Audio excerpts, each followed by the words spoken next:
শুরুতে প্রধান দুই রাজনৈতিক দলের যে হিসাব ছিল চট্টগ্রামে তা পাল্টে গেছে প্রতীক বরাদ্দের পর।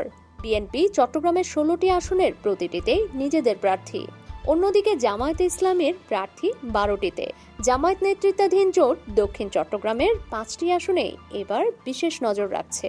এই সাংগঠনিক জেলাতে নিজেদের শক্ত ভোট ব্যাংক এবং বিএনপির বিদ্রোহী প্রার্থী থাকায় বেশি আশা দেখছে জামায়াত।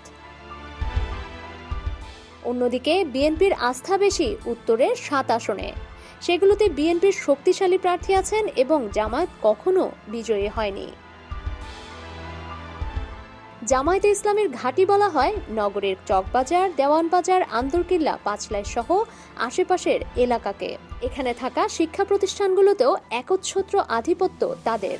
চট্টগ্রাম ১০ আসনে অর্থাৎ কোতোয়ালি থেকে বাকলিয়ায় অতীতে নির্বাচনে সবসময় সরব ছিলেন জামায়াতের ভোটাররা।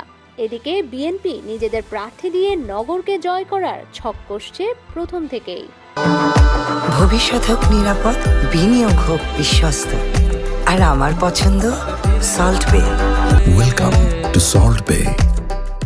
নগর বিএনপির সদস্য সচিব নাজিমুর রহমান মঞ্জু বলেন, দলের নেতৃত্বাধীন জোটে থাকা শরিকদের কেউ কেউ নগরের আসন চেয়েছিলেন।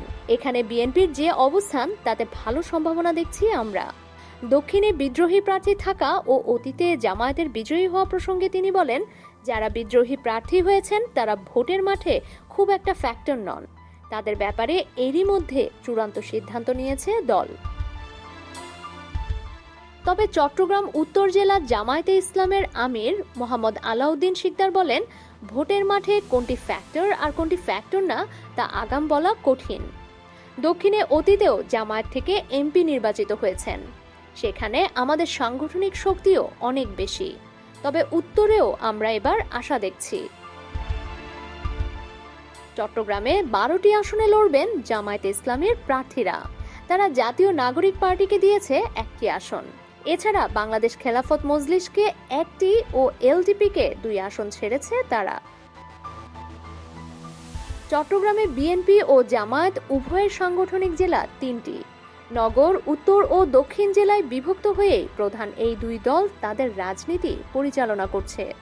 আগের নির্বাচনগুলোতে দক্ষিণে তুলনামূলকভাবে বেশি ভোট পেয়েছে জামায়াত।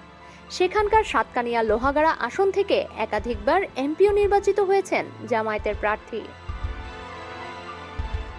সর্বশেষ ৬ জাতীয় নির্বাচনে উত্তর জেলার কোনো আসন থেকে এমপি নির্বাচিত হননি জামায়াতের কোনো প্রার্থী, কিন্তু এবারের নির্বাচনে সেই উত্তর জেলাতেও নজর রাখছে তারা।